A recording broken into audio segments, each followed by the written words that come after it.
So when you're doing a rectangular selection, what you can also do is make the corners rounded. So to do that, first of all, you need to go around onto the rectangular selection right here and make a rectangular selection just like this. And over here, you can enable out rounded corners, as you can see right here. Once you go around and click, you can go around and change around the amount of rounded corners as you like, as you can see right here, and the rounded corners appear. You can go around and add in the pixel values right here.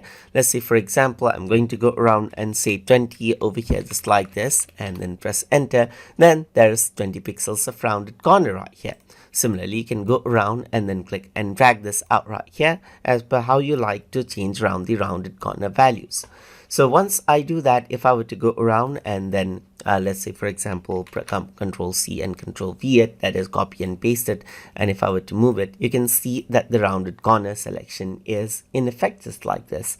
And that is how you can utilize the selection rounded corners in a rectangular selection inside of GIMP. So I hope you guys learned something as always.